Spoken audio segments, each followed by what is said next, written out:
Search and Rescue by Kerry Hammond, Part 4. Hey guys, I'm back from my training op, and I have a lot of really interesting stories to share with you. I've got enough that I'm going to break them up into two parts, and this is the first. I'd love to put them all in one entry, but I just haven't had a chance to write them all down yet. I didn't have anything too crazy happen while I was out there, but we did have one incident with a rookie that I found relevant. Since I'm sure you guys have been waiting for these, I'll just get right to them. I'll assign each batch of stories to the person who told them to me. First off, KD. KD is a vet who's been an SAR officer for about 15 years. She specializes in high elevation mountain rescues and is widely considered one of the best in the field. She was one of the more enthusiastic storytellers, and since we were together a fair amount during exercises, she ended up telling me about 4 that really stuck with me.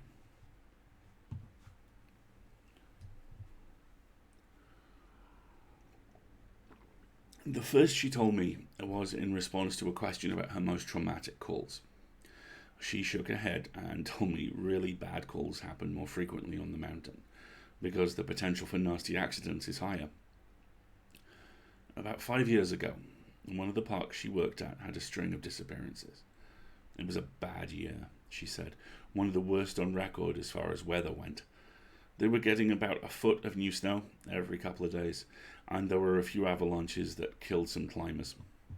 They'd warned people about staying on the mapped areas, but of course, there are some folks who just don't listen. Now, in one particularly nasty case, an entire family got wiped out because the father decided he knew better than the officials and he took them into an area that wasn't safe. They were snowshoeing, and as best as KD could figure, they'd walked out onto a shelf of snow that looked solid but actually wasn't. It gave way, this family went ass over tea kettle, almost 300 feet down a slope. They landed on the rocks at the bottom, and the parents died instantly. One of the kids did as well. The other 2 survived. One had a broken leg and fractured ribs. The other was almost unharmed, save for some bruising and a sprained ankle. The uninjured child left his sibling behind and set out to find help. KD said the kid didn't make it more than half a mile before a storm overtook him. The kid stopped, tried to get warm, maybe just to rest, and ended up freezing to death. They ended up finding the family with the help of some witnesses who saw them heading out into the wilderness. And she was the one to find the kid who'd frozen to death, looking for help.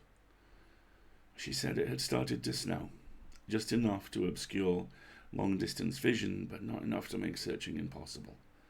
She saw a figure sitting in the snow up ahead, and she got to it as quickly as possible. She described in detail how, as she got closer, she realized it was a child, that they were deceased, and they had frozen in one of the most pitiful positions she'd ever found a corpse in. The kid was sitting upright, with his knees tucked up against his chest. His arms were curled around them, and his head was tucked up in his coat. When she moved the coat to look at his face, she saw that he had died crying. His face was twisted, and the tears were frozen on his cheeks. She said it was painfully obvious that the kid was terrified when he succumbed to hypothermia, and as a mother, it broke her heart. She told me repeatedly that she hopes the father is burning in hell as we speak.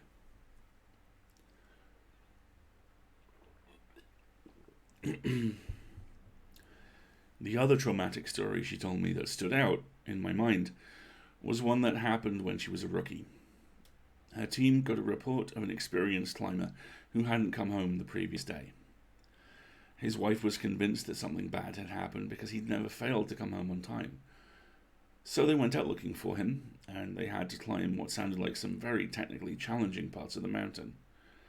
They got to a relatively flat area, and KD started seeing blood in the snow. She followed the trail, and as she went, she started seeing tissue as well. Now, she wasn't exactly sure what body part it had come from, but the further she followed it, the more there was. So she follows this blood and tissue trail to a sheltered area under a cliff face, and she finds the climber. She said there was so much blood, more than she'd ever seen before.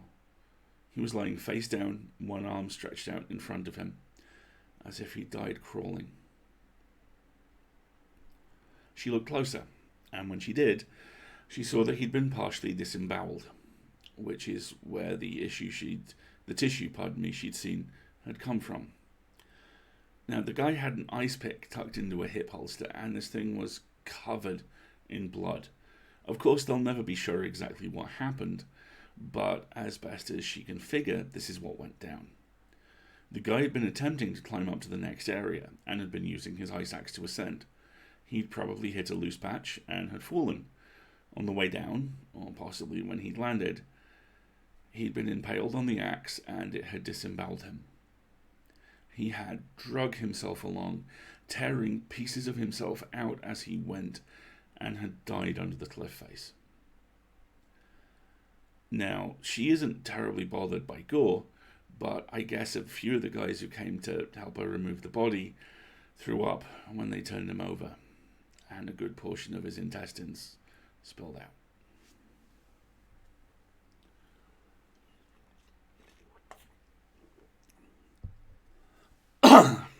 Now, I mentioned to her that I was interested in hearing about any experiences she had with people just completely disappearing. When I did that, her eyes lit up. She leaned in close. She said, "Want to hear a real doozy?" So she tells me about how, when she first started, there was a case that got a lot of attention in the media. A family had been out berry picking in an area of the forest really close to the entrance of the park. They had 2 little boys, both under the age of 5, and at some point during the day, one of them vanished. Now, there is an absolutely massive search, and they find nothing. It's another of those cases where it's like the kid was never even there to begin with. The dogs just sit down. They don't pick up anything. No trace of the kid is found for 2 months. And finally, the search is called off. Fast forward 6 months. The family come back to place flowers at a memorial that's been set up there for the kid. They bring their other son. While they're placing the flowers, they lose sight of the kid for about 3 seconds, and in that span of time, he vanishes into thin air. Now, obviously, the parents are beyond devastated. It's awful enough to lose 1 child, but to lose 2? That's beyond imagining. The search is huge, one of the largest in state history. About 300 volunteers, and they comb every inch of this park looking for the kid. But again, there's no trace of him. Search goes on for about a week, with people looking miles from the part of the park he vanished from. And then, almost 2 weeks later, a volunteer 15 miles from the designated search area radios in. He's found the kid.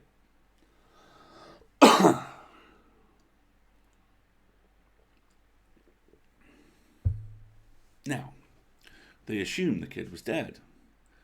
He's not. The volunteer says he's not only alive, he's in good shape. Katie and her team book it out there to recover the kid, and when they get there, she can't believe this is the kid that's been missing.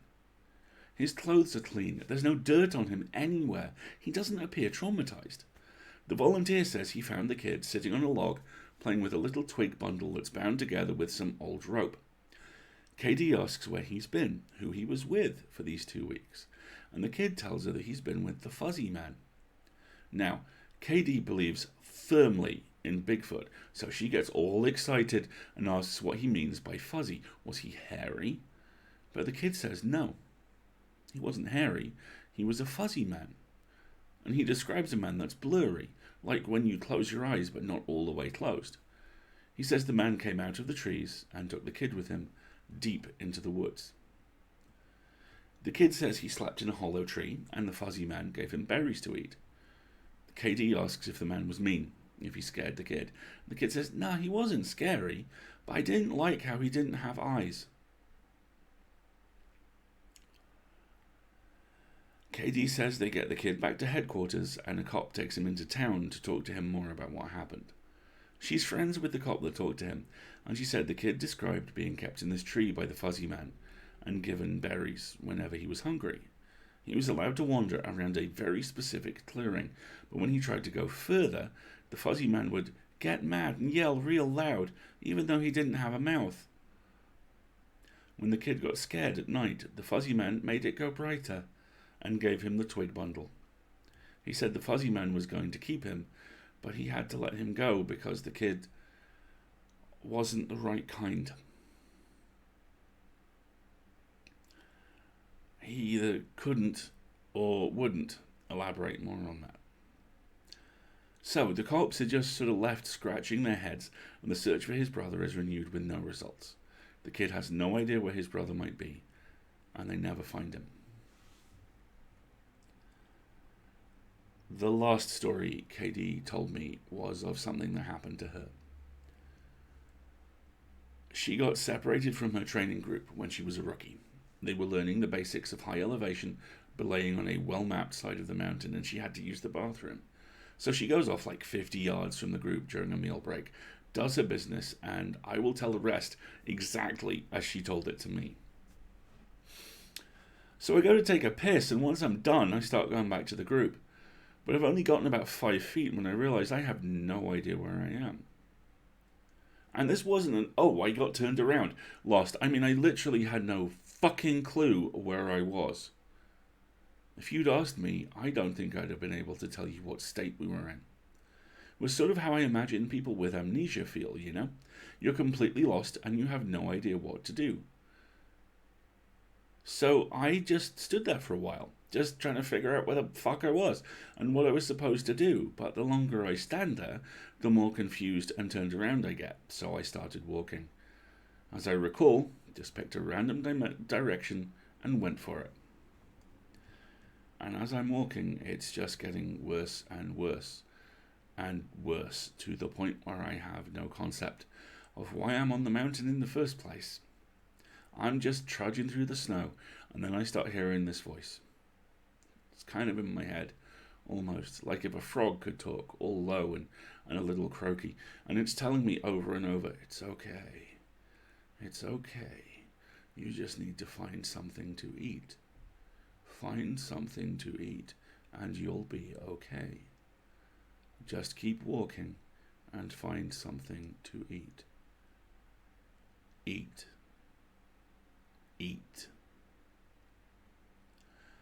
So I start looking around for anything that I can eat, and I swear to God I have never felt that hungry in my whole life. It was bottomless. I think I'd have eaten just about anything you put in front of me right then. I had no concept of time, so I had no idea how long I'd been out when I hear an actual voice coming towards me. I go towards it, and I see one of the other SARs, and he looks fucking terrified. He's running towards me, asking if I'm okay and what the hell I'm doing out here. And the scary thing was, as he's running towards me, I kind of see myself reaching into my belt for my hunting knife. I'm not even really thinking about what I'm doing, but what I am thinking is that I have to eat. If I don't eat, I'll never be okay again, so I just have to eat. He sees me doing that and he backs off right away. He yells at me to put my knife away, that he's not going to hurt me, and that kind of snaps me back. All of a sudden, I know exactly where I am, and I put the knife away. I run to him. I ask how long I've been gone, thinking he's going to tell me maybe half an hour or so, and then he looks at me and says, I've been gone for 2 fucking days. I've gone over 2 peaks and ended up almost on the other side of the mountain, and if I had kept going, I would have ended up wandering into about 300 miles of wilderness. They'd never have found me. He can't believe I'm not dead. And of course, I don't know what the fuck to think. To me, no time has passed at all. I don't say anything. I just go back with him to a rendezvous point, and I'm taken back to HQ to be airlifted to the hospital.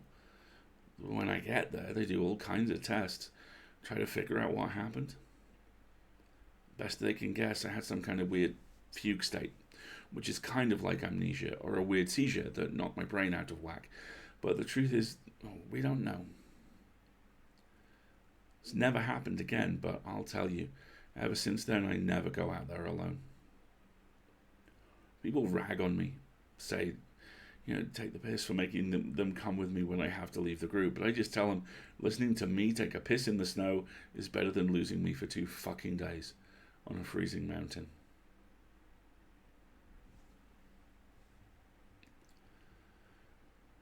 The next person I talked to was EW, who now works as an EMT.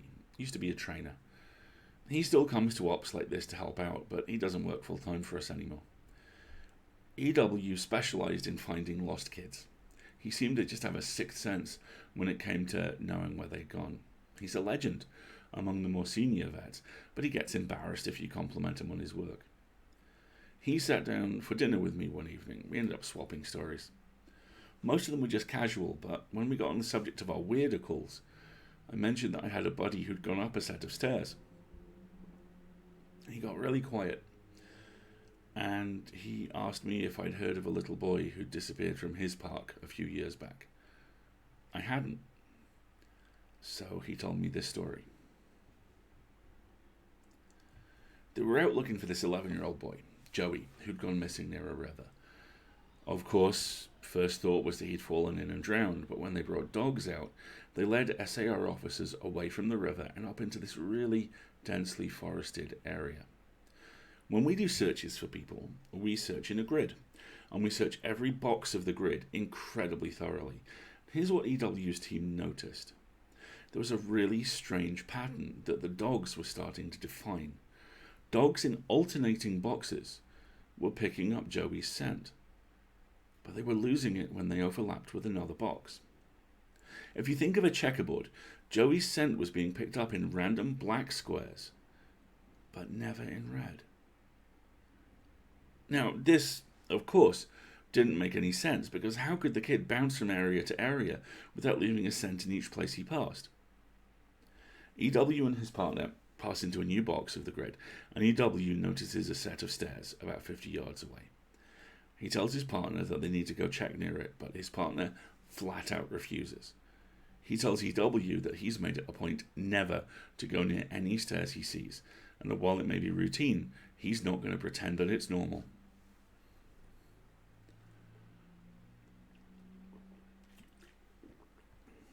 He tells EW, finally, he'll wait in sight while EW checks. Now, EW says he was pretty irritated, but he felt for the guy, didn't push him. I walked over to the stairs. They were small, kind of like stairs into a basement. I didn't feel really strongly one way or the other about them. The stairs, I mean, so I wasn't scared or anything. I guess I'm like everyone else, I just prefer not to think about them too much. Anyway, I went over and could see there was something lying on the bottom step, sort of curled up.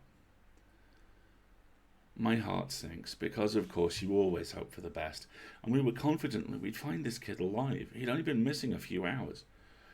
But I knew right away that it was him, and I knew right away that he was dead. He was curled up in a little ball on the step, holding his stomach. It looked like he'd been in horrible pain when he died, but I didn't see any blood, except some on his lips and chin. I radioed in that I'd found him, and we got his body back to command. That poor family, they were devastated. The parents couldn't understand how he'd be dead, because he'd only been gone for such a short amount of time. And on top of that, we didn't have any obvious cause of death, and that just made it so much worse. I figured he'd probably eaten something poisonous, since he was holding his stomach when I found him, but I didn't want to guess. It's hard enough to hear that your kid's dead without some stupid SAR guy guessing about how it happened. They took him away. I went home, and I tried very hard not to think about it. I hate finding dead kids, man. I loved this job, but it's one of the reasons I left.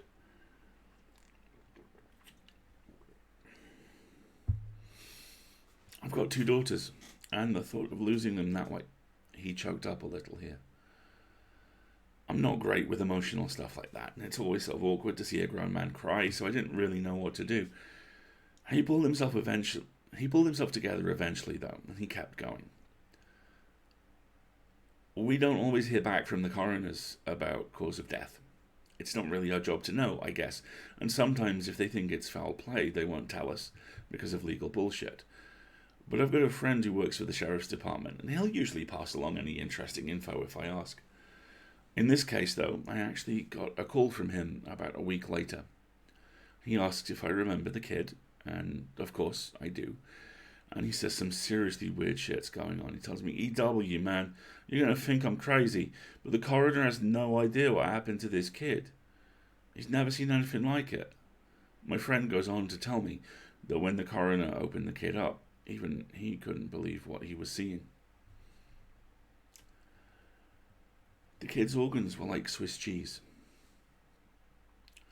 Quarter-sized holes were punched clean through just about every single organ this kid had, aside from his heart and his lungs. But his colon, his stomach, his kidneys, even one of his testicles were full of these clean holes. My friend said the coroner described it as if someone had taken a hole punch and punched holes out of everything. It was so neat. But the kid didn't have a scratch on him. No entry wounds, no exit wounds. The closest anyone there had ever seen like it was a guy who'd filled himself full of buckshot a year or so back while cleaning his rifle. No one had a clue what could possibly have caused it. My friend asked if I'd ever heard of anything like it, or if we'd had similar cases in the past, but I've never even heard of something like that, and I told him I wasn't going to be of any help to him. As far as I know, the coroner determined the cause of death as something like massive internal bleeding, but no one knows what really happened. I have never been able to forget that kid. I have nightmares about that sometimes. I don't let my kids go into the woods alone. When we go together, I never let them out of my sight. I used to love it out here, but that case and a couple of others just ruined it for me. At that point, dinner was over, so we started to clean up and go back to our cabins. Before we went our separate ways, he put his hand on my shoulder and he looked at me real close. He tells me there are bad things out there. Things that don't care if we have families or lives, or that we can think and feel. He tells me to be careful, and he walks away. I didn't have a chance to talk with him again, but that story stuck with me.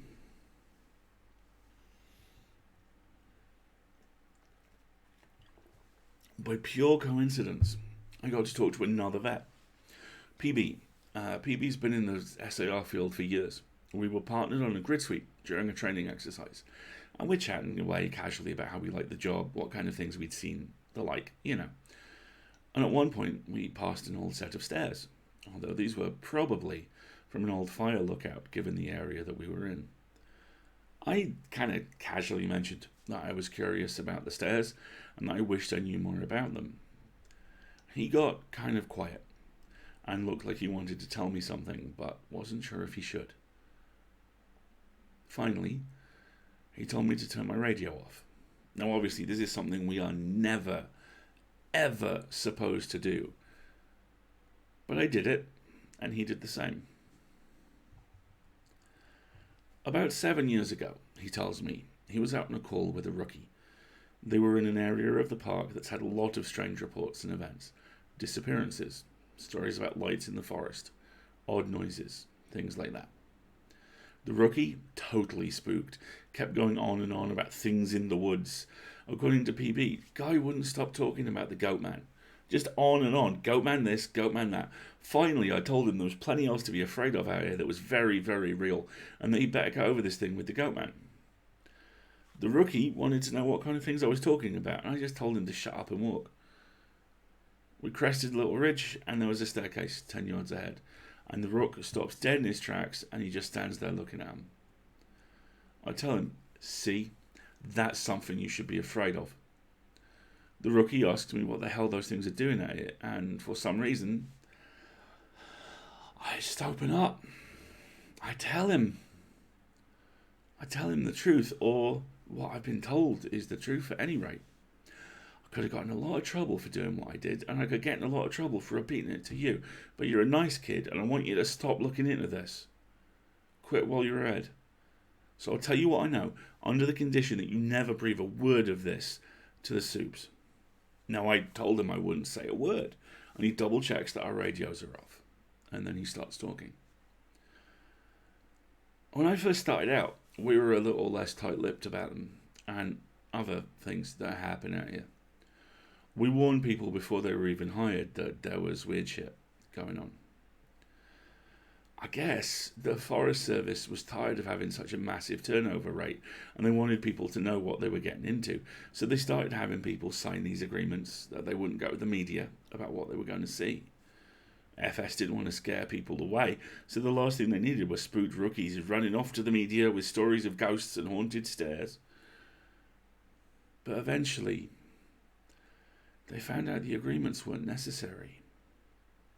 People not only didn't want to talk about what they saw, they wouldn't. A few times, media tried to talk to people when kids or hikers would disappear. No one would say a word. I can't explain it. I guess we just don't really want to admit anything is wrong. This is our job, to be out in the woods every single day. We don't need to be spooked, and the best way to avoid that is to pretend like everything's okay.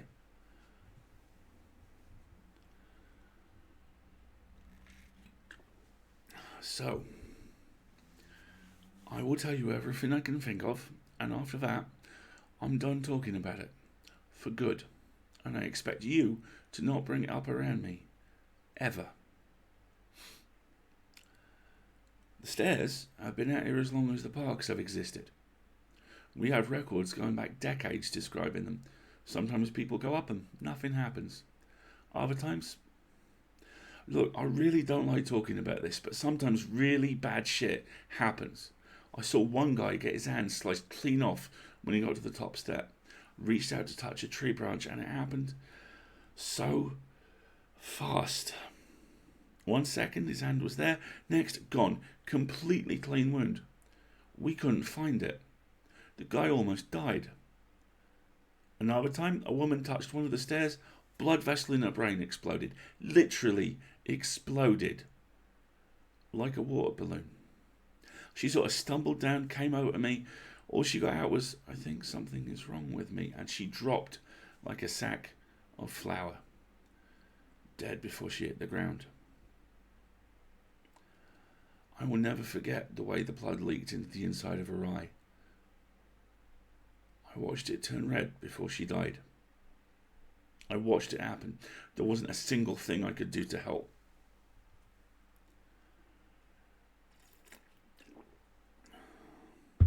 We warn people.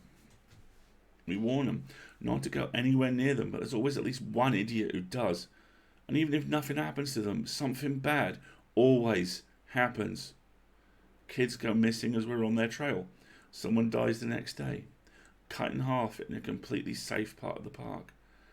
I don't know why, but something bad always happens. I don't know exactly why they're out here, but it doesn't matter. They're here. And if we are smart, we'll tell our new officers exactly what they are capable of. We were both quiet for a little while. I was afraid to talk because I wasn't sure if he was done. He looked like he wanted to say something else. Finally, he spoke up again. You ever noticed how you can't find the same ones twice? I nodded, expecting him to continue. But he just stayed quiet, walking along beside me, and eventually he started a story about the biggest deer he'd ever seen in the park. I didn't bring up the subject again, and I didn't press him for any more stories. He dropped out of the op the next day. Apparently he left before the sun came up, said he was sick. None of us have heard from him since he left. I'm going to stop here for the time being. I'll try and post the next part in the coming days, but what with it being the end of summer, things are pretty busy here. Regardless, thanks for the continued interest, guys. You've really awakened this curiosity in me. I didn't even know I had it. I'll see you next time. And that is part 4 of Search and Rescue.